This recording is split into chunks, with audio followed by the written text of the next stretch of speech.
Here with senior defensive lineman Isaiah Longino for the last time. Yeah. 6 years later, getting ready to take the field at Turpin Stadium. And Isaiah, it's been, we've documented it several times, but it's been quite a journey for you. As you get ready for the last time to run through the purple smoke, what are the emotions like?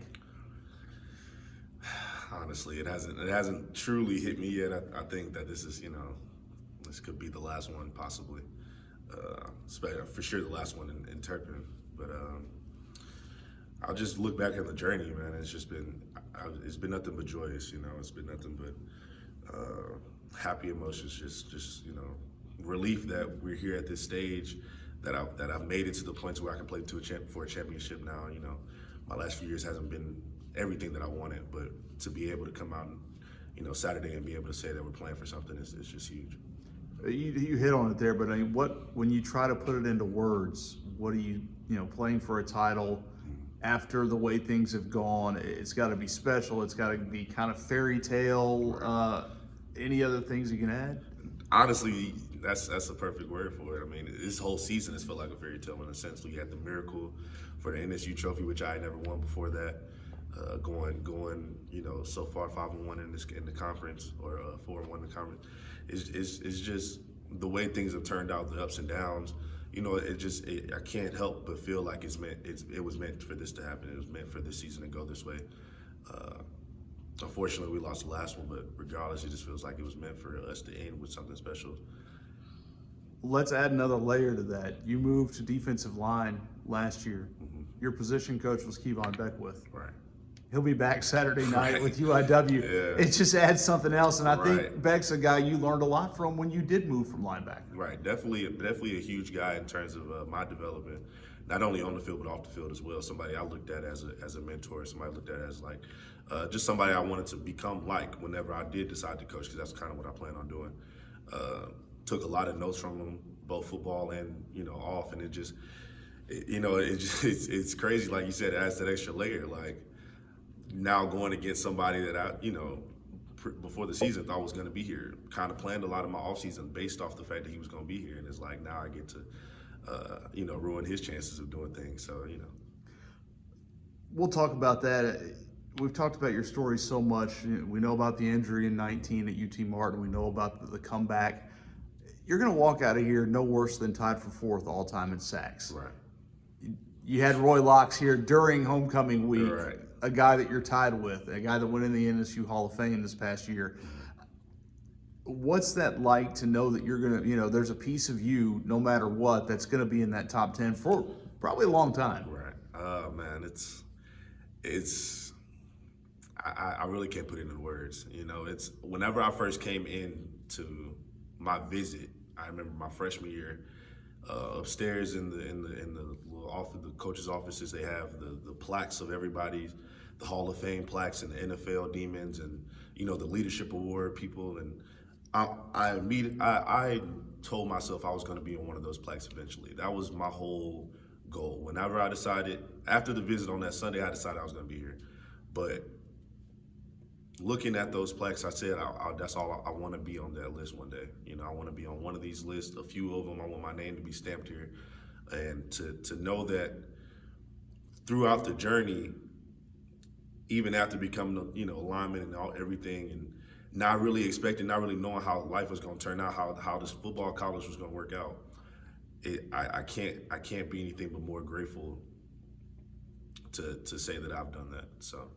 We talked about the journey on the field. What's the journey off the field? Do you feel maybe that Isaiah, the person, has progressed as much or more than Isaiah, the player? Definitely more. Definitely more. When I first came here, I was not the typical student athlete you would expect. I was lazy. I took things for granted. And my growth off the field is something that I'm continuously working on.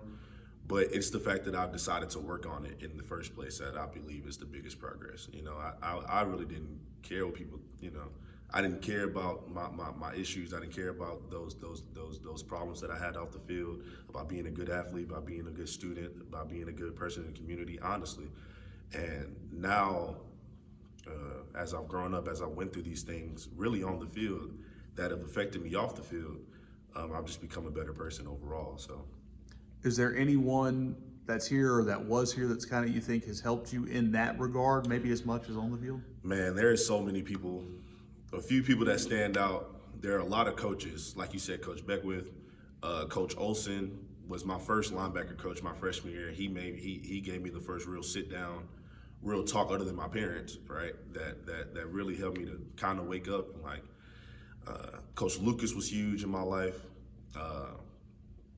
and then of course Coach Laird, right? Of course Coach Laird. We've had so many sit down one-on-one talks in his office, just asking about life, just trying to get me on the right path, you know, because I was always, you know, solid on the field. He would never worry about me on the field, but it was just off the field things. And then a lot of players, you know, I've had a lot of great teammates, a lot of great teammates, loads of them. I can name them off. You know, the list would be 4 or 5 pages long. But a few people are like, you know, Kendrick Price is huge for me. Kyle Moore was huge. Blake Stevenson was huge. Then I got some guys now that are helping me out. You know, Jabari is huge in my life. Ray Gibson, the whole D line is huge. Just a lot of people. You know, I've been blessed to have a lot of great teammates and coaches. Do you feel if we asked them the same thing that they'd put you in that same category? I hope so. One of the biggest things, like I said, that plaque is I forgot whose name it is, but it's the leadership award that they give out every year, and it's, you know, it's usually a group of the leaders on the team. They're picked by the players. Coach Laird was on there one, you know, on year. What's his name? I can't believe I can't remember his name. One of my old D-line coaches was here. He was Coach on Love? there. Coach Love was on here. Yeah, he was on there, right? So, you know, I've been selected to be on there for 2021, and you know, that was kind of one of the biggest things I want to do too, is become a great leader. So, I would hope that they put me in that conversation. 6 years. 6. For me, that's, you know, it's a seventh of my life. For you, it's basically a quarter of your life right. that you've been here in Natchitoches. Right.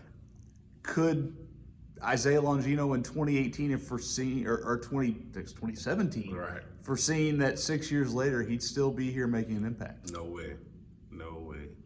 My head, I'm thinking I'm going to be a true freshman. I'm going to be a true freshman. That's all I was thinking as a freshman. I'm not redshirting. I'm going to go these 4 years, get my degree, and be out of here. I'm not trying to stay here too long. I'm trying to do what I got to do and get going. But, you know, the journey, it takes you where it takes you. And I'm honestly grateful that I stayed these 6 years. It's got a chance to take you to the top of the conference, but to do so, you've got a very good UIW team coming in here. Right. We've talked about where you are on the sack list. Right. You're going to have a chance maybe to rush the passer. Right. They do like to throw it, but it is going to be quite a challenge for this team, and probably no other way this team would have it than to have that team coming in. Definitely. They're definitely a good, talented team, a good, disciplined team.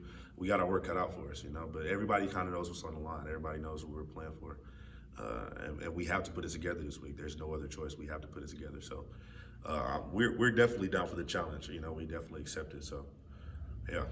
I guess that's one thing we haven't talked about with you. We kind of talked about you, but for this team to have success, for this program to be playing for a conference title, your last year, what has that meant going through what you did? Right. It's huge. You know, I feel like I've been able to see the whole changing of the culture. Like, just us being able to play for this title. You know, like I said, the last few years have not been the way that we wanted them to go. But when I first came in, we had just came off a 1-10 season. My freshman year, that year before, they came off a 1-10 season, so they had that losing mentality. That, you know, that mentality was was crazy when we first got here. And I remember my class had a lot of true freshmen that played, and we all was, you know, we were the ones that were trying to change things, shift things, bring discipline, bring, you know, intensity to practice, and, you know. So to say that I've seen that the culture change completely in terms of where we started, teammates not really caring for each other, you know, things like that, to now becoming one full team and putting it all together to now, you know, play for this, and it's only going to get better. You know, I'm just happy to say that was part of the process, and I was a big part of it. How much do you feel that adds to the legacy you'll leave here? We win this championship, my legacy will be immortalized. That's really all that matters. All right, Gino, thanks so much. All right.